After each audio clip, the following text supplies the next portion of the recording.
Okay, are we on? Oh, hey, well, you guys caught us just really chatting it up. Welcome to Trail Talk, the first Trail Talk of 2022. I'm so excited and really glad you guys are here. I'm Edie, and we are live in our featured artist studio today here at the Chisholm Trail Heritage Center in Duncan, Oklahoma, with our special guests who happen to be the featured artists. This is Kelly Yarbrough and Polly Thurston, and we are so glad that they're here with us.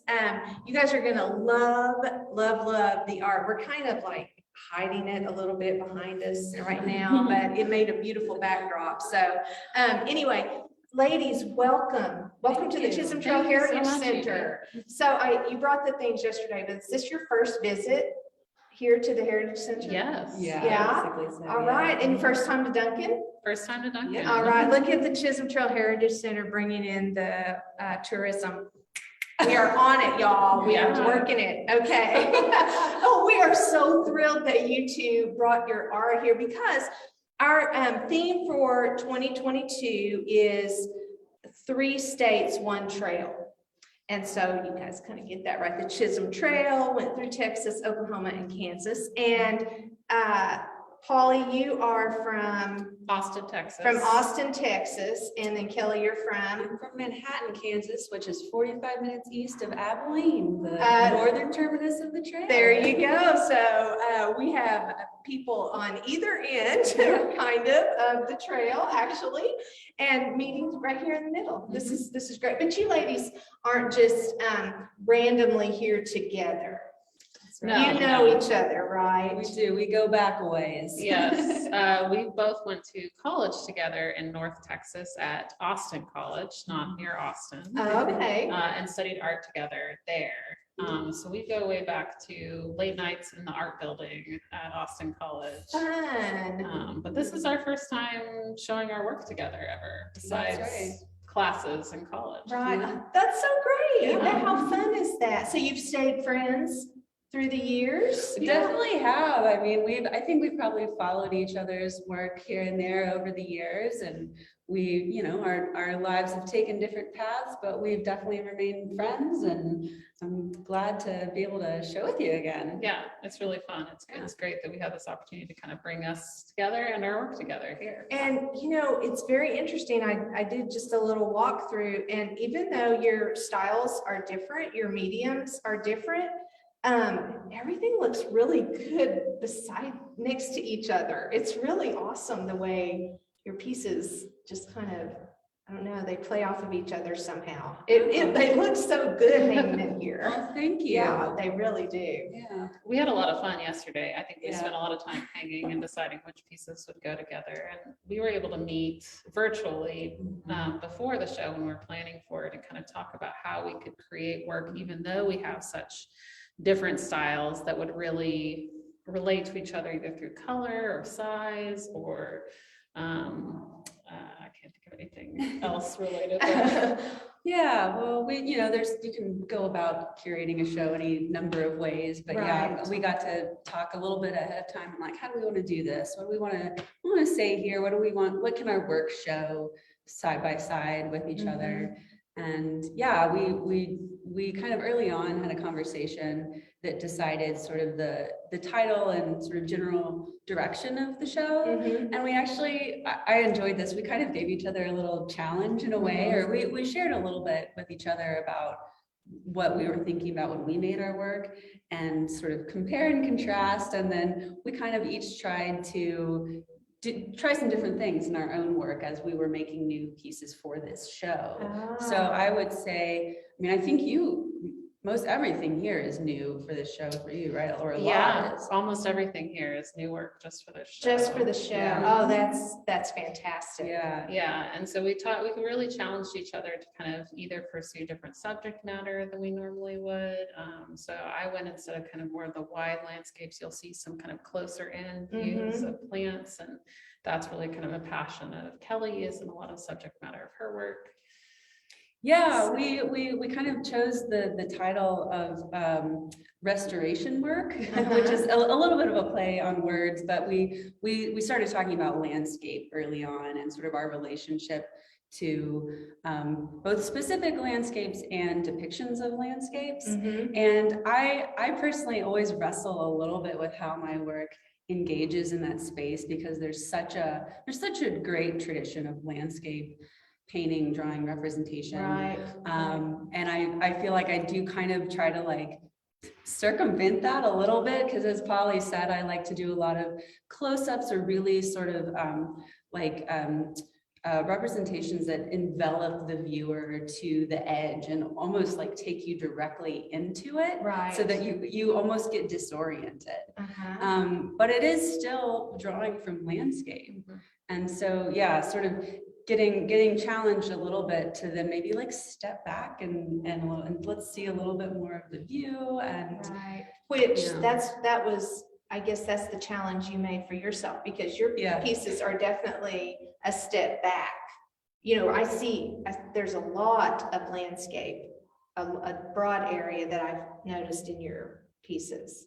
Is that? So Polly's Polly's did that. I'm sorry. Yeah, I got it mixed up. Well, Okay. well, So, see, that's good. Then the collaboration, yeah. we got to cross pollinate There you a little go, bit. yeah. So my challenge was to really kind of pull myself in a little bit and look at things closer, and Kelly's was maybe to step back and show more of it. I kind of wish that we had something to compare, like one of your pieces, you know, so we could see the difference in what you've done for this. But this is the thing that I love the most about talking to artists, is that an artist never stops challenging themselves to try something new and different. It is across the board. Every interview I've done with artists, they're always like, yeah, I thought, well, I wonder what I could do with this. And then they have like then they have 10 pieces that they made like that. It's like this new project that they have, and it's because they just push themselves out of their comfort zone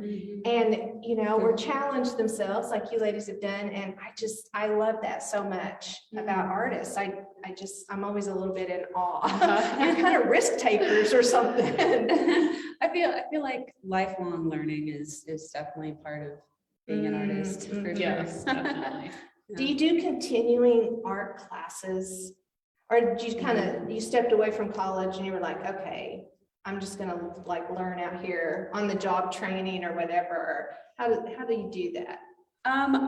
There definitely are opportunities to do like workshops and things with other artists for continuing education. I haven't done a ton of those myself, but I went back to grad school, and that was 3 intense years of continuing education. Yeah, You also did grad school. Yeah. That's its own beast, probably. Yeah, I did a slightly different, so I actually stepped away from painting for quite a while and went the direction of graphic design, and that's my primary source of income these days, is working as a graphic designer. But in the past few years, I realized I needed to keep making art. It just was so much a part of me. And so really getting back into painting, I'm really drawn to kind of the New Mexico landscapes, and it was a trip out there that kind of restarted everything again. So, but I love the continuous learning, and I love learning from other artists, because artists work in such different ways, as you see with our work here. And so you can learn an entirely new technique from a different artist that you would have never thought to explore before. So my big plan this year is to do at least one workshop with another artist to kind of try something new. Awesome. My husband was watching a TED Talk last night, and the speaker was talking about how artists don't just like take a class and they say, oh, it's always been in them, and it's just a matter of drawing that out. I thought that was, so it was very timely. Whenever you said, it was in me and I had to keep making art. I thought, oh, that's a great thing. I just saw that last night, a guy talking about that. So I love that too, that I think that that's also a common thread, is artists have that thing that they need to create something that they somehow bless other people with that thing. I mean, seriously, it's you're sharing a part of yourself that you put on a canvas or that you sculpted or whatever the case is, and just made something amazing that other people are then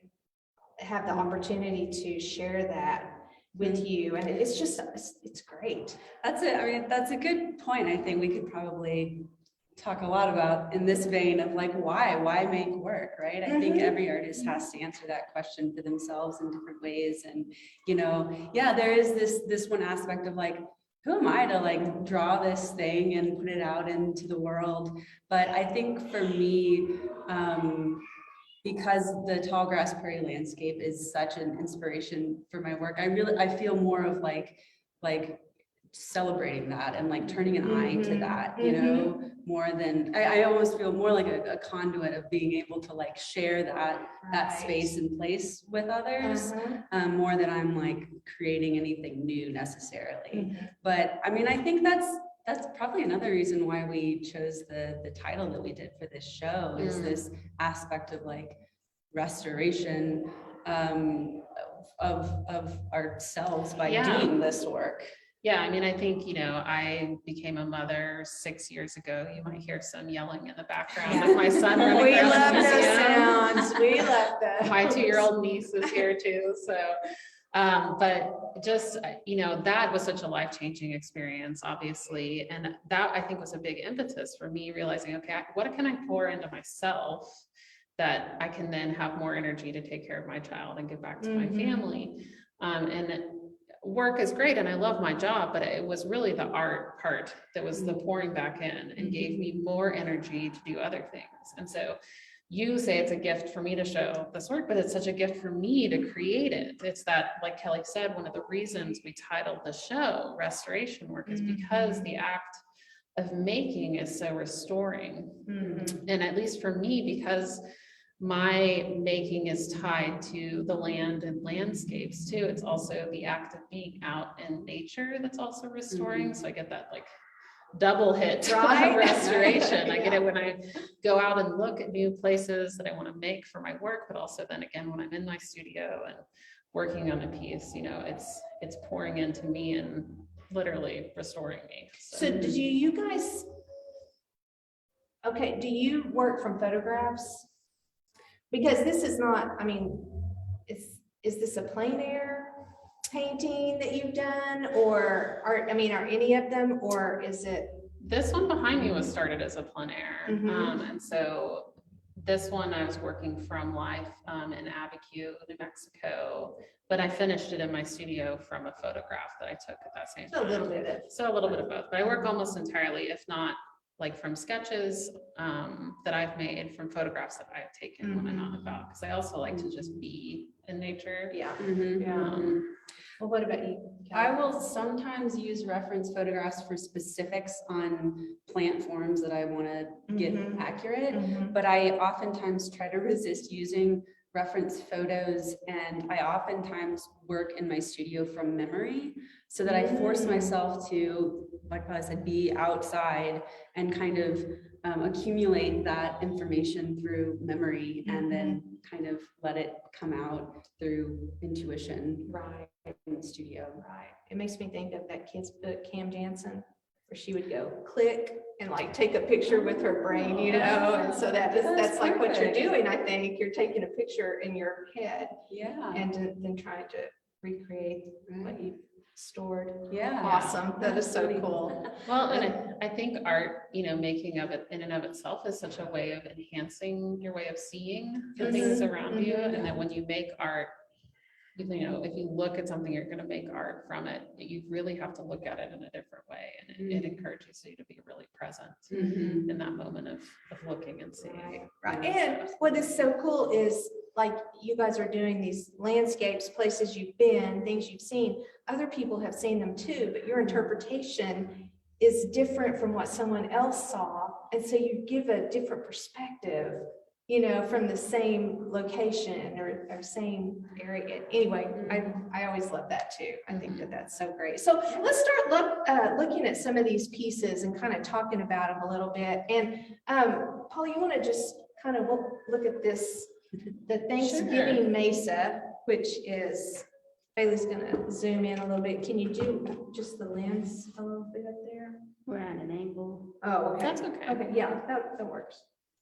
Yeah, so this piece, as I was saying, started as a plein air piece. So outdoors painting, we actually set up, we were in New Mexico for Thanksgiving with my mom and husband and son, and we all set up chairs and decided we were gonna all draw the scenes that we saw. Some of us drew this mesa, some of us faced the other way and drew the other scene, but it was a really fun and special moment to just all be there making art together. Right. And I'm a big encourager of making art no matter whether you identify as an artist or not. So my mom doesn't think of herself as an artist, but just spending that time kind of looking, like we said, and seeing and drawing what you see, I think was a really peaceful and wonderful moment for all of us.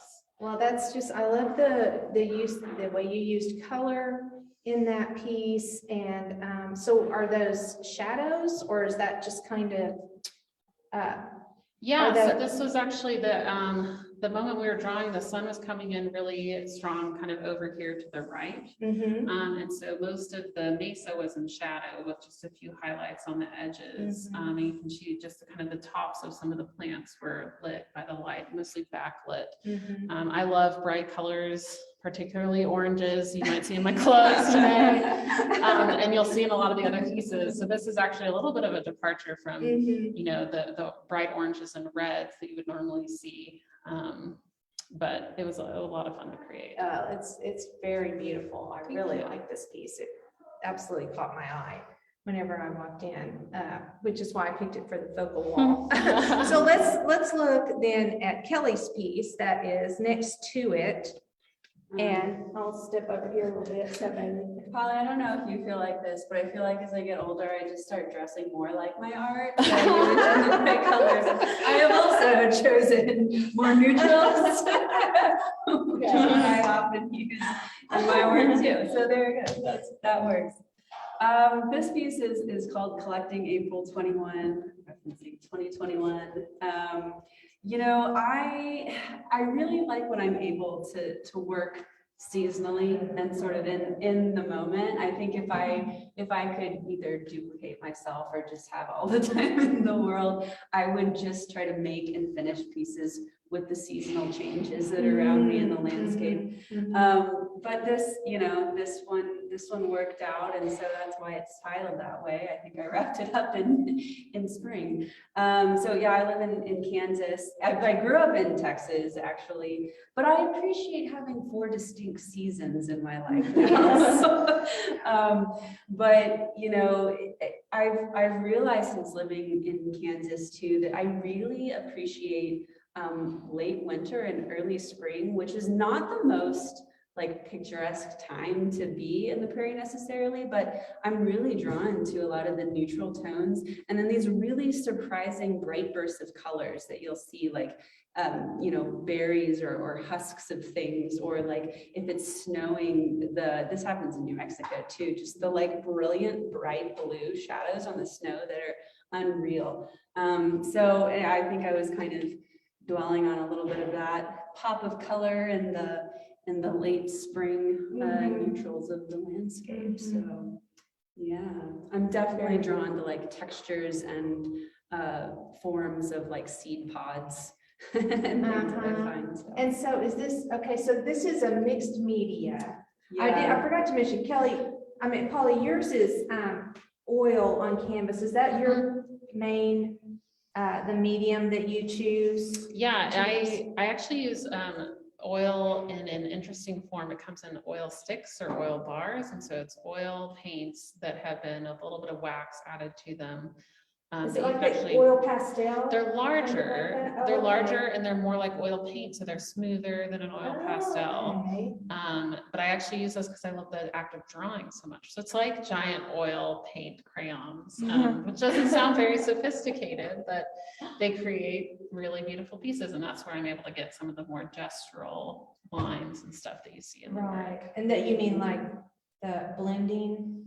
Yeah, the colors too. A little bit of the blending. Yeah, I use some blending materials as well, but it's still oil paint, Okay, basically. interesting. I wasn't familiar. And you're mixed media. What do you use? Yeah, I unhelpfully call everything I make pretty much mixed media. Just to cover, just to be. Yeah, because it usually is just a lot of different things, but I love working on paper. Sometimes I work on canvas or other materials, but I often work on paper, just because that natural surface as a starting point is exciting to me. But one of the downsides, well, I like to layer on paper too, and I like to start with pouring acrylic washes or watercolors, and then I build up layers from there with a combination of pastel, pencil, graphite, charcoal, mix of these. And at a certain point, like paper can only hold so much usually, but I kind of enjoy that of like saturating the page to a certain extent and then seeing what can come out of that too. Okay, so when you said the washes, so do you apply something that gives some of these waviness, some of the color distribution? So actually this one thing I've made a lot of black walnut ink. So like in the fall, you know, the black walnut trees will drop and they make a mess all over the sidewalks, right? But if you gather those husks and boil them, you can actually make an ink. I mean, you can do this with a lot of different natural materials. That's just one that I enjoy. And so a lot of these brown tones in here that are underneath and on top are black walnut ink. But it's real thin and viscous. I mean, it's just a liquid, so it's great for pouring or doing just like a wash is just like a big coverage of a large surface, basically. But a lot of this, there's like an underdrawing. You can see in here, a lot of the texture underneath is an underdrawing that's been there for a while. I will often start things and put them away for sometimes several years and pull them back out and basically approach that piece as something totally new. So it's like the backdrop of a totally new thing. So that is what, like, you'll see sort of these dots and drawings underneath. That was something that was there in one state that was put away and then excavated from my drawer a long time later and finished. And turns out beautifully. It's just, that's awesome. That is so awesome. Well, let's move around a little bit. We'll just kind of move this direction, Bailey. What do you think? Or you want to go the other way? Bailey wants to go the other way. She's the boss. She's got the camera. So we are gonna. All right, we'll start. How about we start right here with Kelly on her, and I'll bring the slide over. Bear with us, y'all. We're short-handed today. Making this a mobile. Yes, definitely. Okay. All right, so talk to us about these.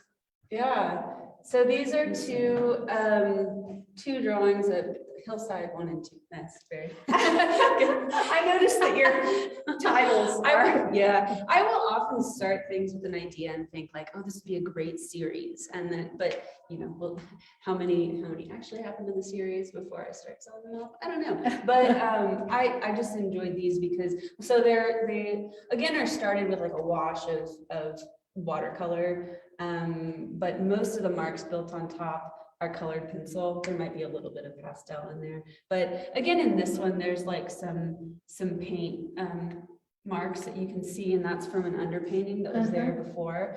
But I really wanted to represent the hills that I see around, and then tallgrass prairie of Kansas. They can look somewhat monotonous or like one thing from a distance, but when you really like take time to look, or you see the wind sort of like blowing across this ridgeline, you just get a feel for the texture of these individual blades of grass that are all making up that hillside. And so I really wanted to just go at it with a very finely sharpened colored pencil. I'm like, make all these tiny lines. And I really enjoy too sort of how chromatic the prairie ends up being. Again, something that might look like brown or ochre neutral from a distance actually has all these little variations of color. So that's what I tried to do in here as well. There's reds and pinks and purples and golden oranges all kind of woven into that. So. And that, you know, that detail that's really, when you stop and look, if you look, you have to look for those things, you know, and not just drive down the road and glance over and see literally the grass blowing in the wind. Yeah. I mean, here in flat Oklahoma, I think I understand what you're I think saying. you do, yes. About that, because that happens a lot around here too. Yeah, well, as a Kansan now, I've learned to have the chip on my shoulder about being called flyover country. That's Yes, you know, yes. The Midwest is like flyover country, and so now I feel like it's part of my burden to tell people to slow down.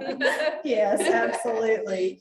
Slow down and see the grass. See the grass. Not smell the Right. roses, but see the grass. Exactly. That's good. That's good. Well, all right, Polly, let's look at Okay. this big Plaza yes. Blanca. So this is called Plaza Blanca. So as I mentioned before, I'm really inspired by the landscapes of New Mexico. We actually have a little bit of land near a town called Abiquiu, which is where Georgia O'Keeffe lived and painted. And she actually, you can look at her work. She has a lot of paintings in this particular area, which she called the White Place. Plaza Blanca means white place. But it's these just otherworldly geologic formations that are these white, gray, sort of humanoid type structures, except they're way above your heads. And so, I mean, what I love about this piece is that the experience I had of walking up and kind of looking up at these just incredible rocks, I felt like I was trying to, you know, recreate that experience a little bit for the viewer in this piece.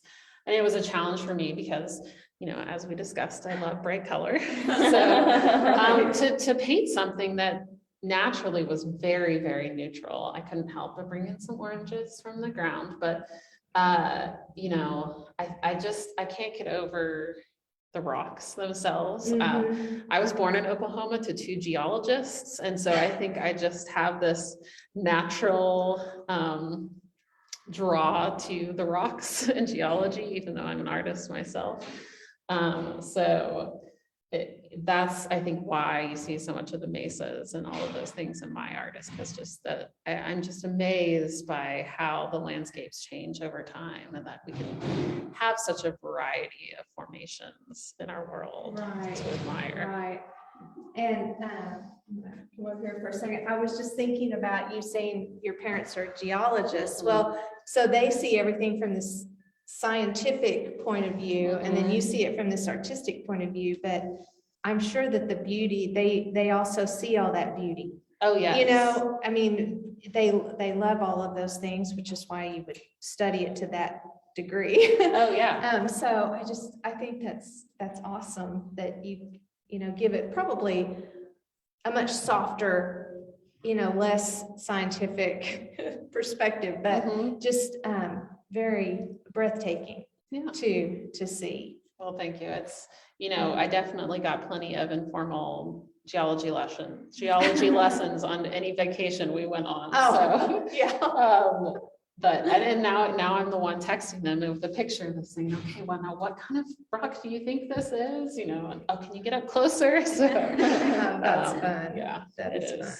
It's a lot of fun. Awesome. Okay, we're gonna scoot down a little bit more here, and another one of Kelly's pieces here. Right. I have to mention too, Polly, I read about rocks this morning. I'll have to talk to your parents about this, because I went over to the Wichita Mountain Wildlife Refuge. They have some very helpful plaques about rocks. They do. That's a pretty good location to go study some plant life and rocks over there. They've got a lot of good information. Polly, maybe stop on our way home tomorrow. Probably, There you yeah, go. for real. They've got a lot of good things out there. Yeah. Okay, so this is one that I would say represents a post-challenge after Polly and I talked. Okay. So this to me, okay, there's a couple of things that are a little different about this for me. First of all, there is more of a representational landscape going on here. Well, I guess the hills were pretty much like that too. But the first piece we looked at, I would say, is more more like what I typically do in terms of composition. Like it's more abstract, it's all over, it's more immersive, right? There's a little bit more sense of orientation. You can kind of tell where there's a horizon line, where the land meets the sky and whatnot. Right. So just that sense of space is a little different. And I did push the chromatic colors in this one too. I noticed, yeah, she got away from the neutrals that she was talking about earlier. Yeah, for sure. I Borrowed some of Polly's orange. Yes, that's right. No, I mean, yes, I agree. The oranges are gorgeous. I love the orange tones.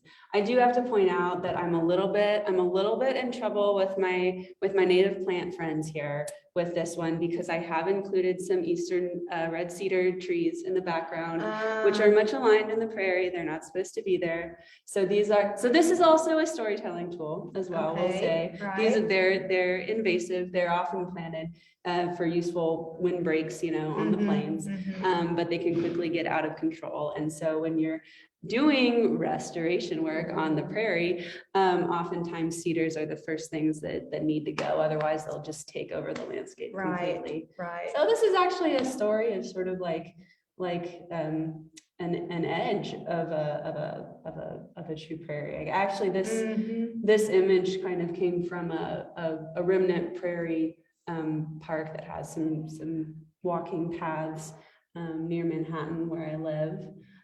So we'll see what happens to those cedars in the future. Right. It's funny. So I'm sure that's why these cedars are in Oklahoma, because the Dust Bowl days, and which that happens to be the session we're teaching right now. And that's one of the points that we talk about is the Dust Bowl.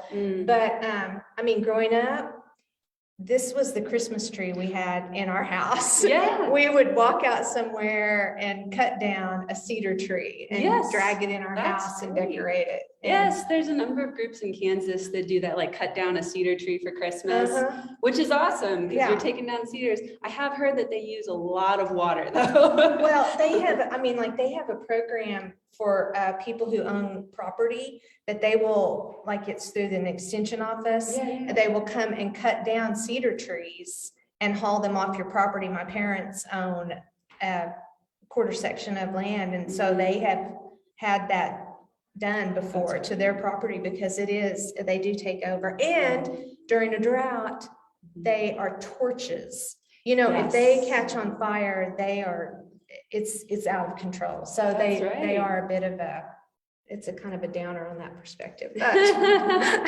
that's an interesting point that's why they're here. Yeah, is probably because of the windbreak situation that they needed during the Dust Bowls, had to create some. Absolutely. I mean, they definitely serve a purpose. It's just, any ecosystem is so interesting in its balances and exchanges, and it's just like, what's important. Right. Yeah. That's right. Okay. Let's go look at a few more. So y'all bear with us because we're making a little transition move here. We will be settled in just a second. And we're all hands on crew today. Bailey, you got all that? Okay. Right. Y'all are even having to. Yeah, we put y'all to work today. Now this wall is amazing. So great. If you guys want to come up here by these first two pieces and just kind of talk about, this is the first one that we put together, right? When we were laying everything out yesterday, we're like, bang. Yeah. Those two right there, especially, this almost is like a miniature of that one, it looks like. Which is funny because I think these are both recent finished works for both of us. Yeah. Oh, you texted me a picture of this one in progress, right? And didn't you say this is a Kelly inspired work? Right. So it is because you zoomed in, right? Yes. And I'm trying to have, what I love about Kelly's work is that immersive experience that she creates. And so, this is my interpretation of that with more desert plant life that you see in the New Mexico high desert, but again, just kind of Also just the texture, creating a lot of texture, because Kelly does such a beautiful job of that with her work. But again, you know, from my perspective, which is what I love about, you know, artists, is you can't, I could not make a Kelly piece if I tried to make a Kelly piece, but this is a Kelly inspired piece. I love these pieces a lot, and the contrast and the color that you have going on. It's just. And so is this So a delicious. plant life from like a New Mexico? Yeah, this is a chamisa, which you see a lot in the high desert in northern New Mexico. This was actually, though, this was in winter, so we were hiking in winter, and so it wasn't in the peak season. So a lot of these are actually like little seed pods that have already released their seeds. It doesn't even look like the plant itself. You see a lot of kind of, you know, dead stems that have kind of fallen over, creating this interesting kind of skirt for the plant. You know, so it's, and this was also a relatively small young plant too. So it was just a nice, really interesting textural shadows and shapes thing to work on. Yeah, it's a really beautiful, a very beautiful piece. And then Kelly, your box elder bugs, I've seen box elder bugs on a few of your. Yeah, there's a few pieces in here with that title. I'll have to explain this a little bit because it's not necessarily obvious, but I do love that we brought both of these pieces, and we hadn't seen either one of these finished yet, and they work together so well. I just thought that was pretty exciting. So I have a couple of pieces in here called box elder bugs in something. And that's again referencing sort of an underpainting or underdrawing that has been there. Gosh, it's been years now. I just remember coming across in the fall when box elder bugs sort of swarm things. You'll see them sometimes with some of them are bright red or bright sort of silvery gray. And I just noticed a mass of these things on like a piece of wood or something somewhere, and that caught my attention. And it's kind of a weird thing, but I think a lot of artists over time build up their own visual language, either with different marks or color palettes or different marks that kind of speak to them again and again that they return to. And these box elder bugs are one of those things for me. There's nothing necessarily magical about box elder bugs, but I've used them again and again in work to kind of represent small things that make big change. Oftentimes that happens in landscapes in a number of ways, whether it's flora or fauna or humans creating change. And so there's a few pieces in this show that have this sort of underlying layer of change makers happening. So I don't know how well you know, those at home can see it, but there's sort of this underlying pattern. So they're sort of like pointed oval shapes showing through. So that's where that comes from. We'll go closer so that they can see. Yeah, there you go. That looks good. Cool. That's very good. Okay, and so then just down are these next two. Go ahead. Up there, close. This one, yeah. This one, of course, doesn't have glass on it, so that will. Yeah. That was they reflect that was just a a last little minute bit decision. too much there. Yeah. There we go. Okay. That was the light right in your face. Yeah. Okay, so yeah, you guys tell us about these two. Well, for me, this particular one represents more of that intuitive process that I was talking about earlier. It also started as something quite different before, but I did finish this one, I think, in a summertime, and so I was maybe dwelling on like a June night in the prairie, and there's always a lot of fireflies and sort of this, like a lot of sounds, lots of frogs, insects, and so there's sort of this gentle warmth in the atmosphere, and that's sort of what I was riffing on in this piece. But I definitely did not use any sort of reference photos for this. It does have some curious elements, I guess, of landscape. There's almost sort of like a hill form, but then there's also sort of this like a veil of that you're seeing through some trees or other forms or something down here, which doesn't make a lot of sense. So it's definitely an imagined sort of place, but yeah, I always try to capture something true about a place, even if it's not a specific place that exists in reality. So that's what that's about. Right, so it's not like a fantasy land. It is a. Right. No, I would say that, I mean, I try to be out in the prairie in that place as much as possible so that I can sort of develop that that intuition and that learned memory better. So that, yeah, that's my hope, is that over time there's truth and maybe accuracy that's there from lived experience. That was a long answer to your. Right, no, that's great, that was awesome. Well, Polly, tell us about this piece where you got to use a lot of orange. A lot more. That's gorgeous. You know, I think there must be something about my eyes where I just see the colors of the landscape and they just are Technicolor or something and just turn the color up automatically in my brain. But again, pulling from, you know, trying to look in closer and looking at some desert plant life. Here you see some, I believe they're young yucca plants. And just the, you know, the intensity of the sun. This was a winter morning in New Mexico, but still that intensity of the sun in the high desert space and just the whole feeling of being there. And I think that's a part of what happens when I'm painting these as I'm revisiting that experience and remembering, restoring that experience for myself, you know, and hopefully creating an experience that other people can find some joy and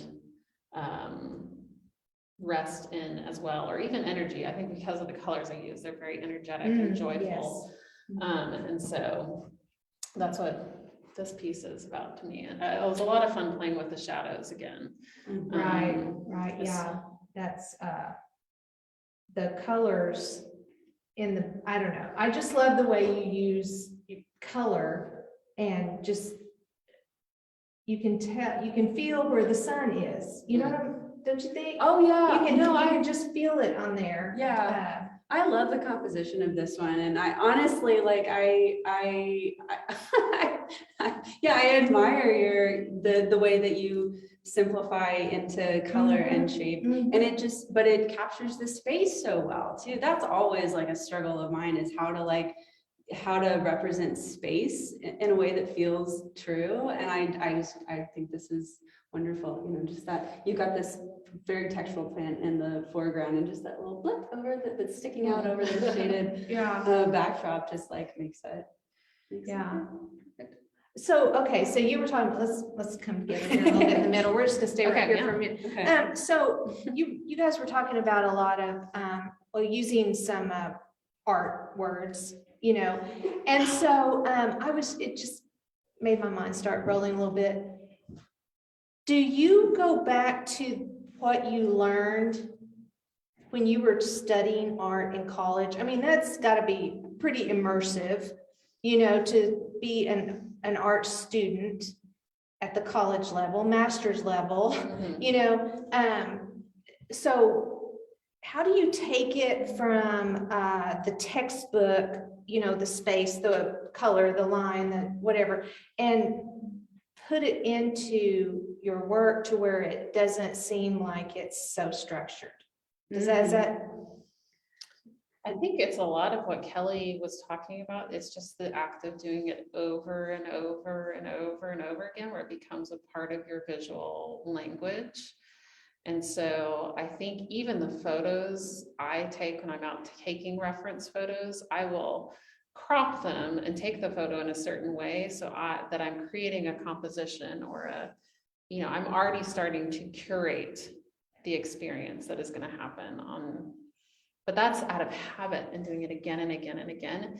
And I mean, I have 10 years experience now as a graphic designer as well. And so as a graphic designer, I have to play with fonts and photos Right. and text, and also organize them in a space to create a composition, whether it's a website or a poster or, you know, a social media post for that matter. So it's again and again, I'm practicing those ideas that I learned at school to the point where it just becomes kind of a natural thing. And I have my tendencies of how I like to compose things, probably that are, again, a little different than Kelly's, but both pull from those theories that we learned in school. Yeah. I would say too, when I was in grad school, we did teaching of like foundations courses. Right. So I was teaching like 2D design, drawing one, and intro to water media, like watercolor. And I remember that actually being extremely helpful for me in my work at the time, just returning to the basics.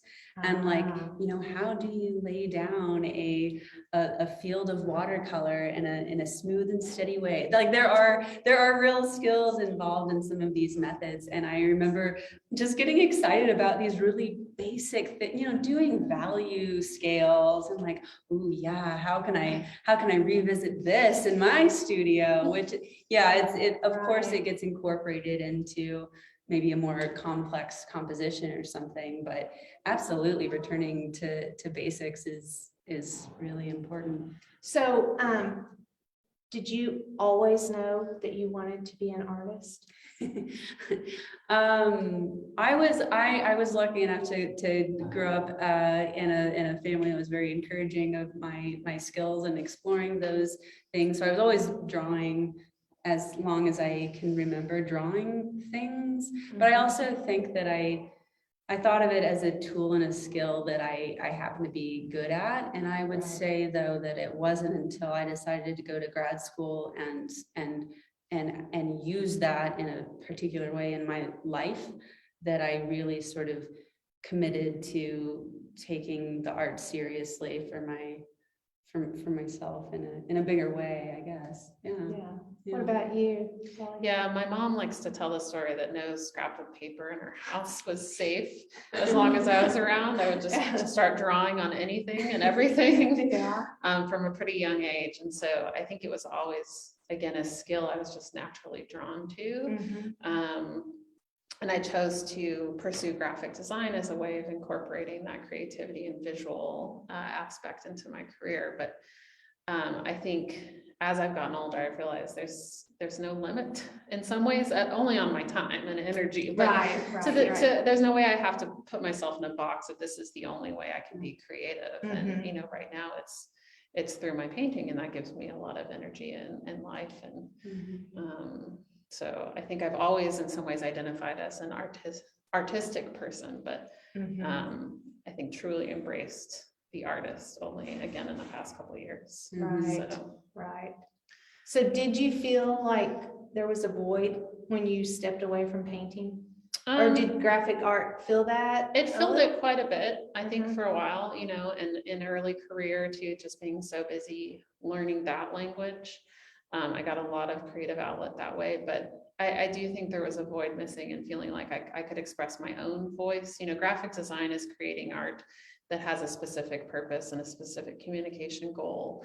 And I'm creating it often for a client. And I love that work. It's really an interesting problem solving technique, but this way I get to create work that's just for me. And, you know, it's really coming from my voice and solving whatever visual problem I want to solve. So do you have your art in galleries anywhere, or do you sell online? This is my first gallery show in probably 12 plus years. I do sell online via my website, which is just my name, Thurston.com. And I started actually releasing collections there during the pandemic, at the beginning of the pandemic. So I've released 2 different painting collections just via my website during that time, but it's really exciting to be in a physical space here with y'all in Oklahoma, which is, you know, even though I'm a Texan by living there for a number of years, I'm an Oklahoman by birth. I was gonna say, I heard you say you're from Oklahoma, so that's awesome. And what about you? Do you are you a full-time artist? or? You know, full-time in my heart, but that is not how I make the majority of my. I think it must be very difficult in the past 2 years have made anyone even aspiring to be a full-time artist. Oh, yeah, no, Really, really difficult. I mean, I would say it's probably extremely rare for someone to completely support themselves off of artwork, but I mean, people do make it happen, but no, I mean, and that's one thing that as I've been more in the professional realm, I think one thing that is kind of refreshing is to realize that lots of artists that you will follow on Instagram and see in the art shows and the galleries, that's maybe not their main or even biggest thing that they do professionally. But it doesn't mean that you're any less of an artist, you know? Oh, no, not at all. It's just an interesting thing, you know? Well, it is. I mean, and the careers that some people, I mean, there was one guy I was thinking about, he was a banker. Yeah.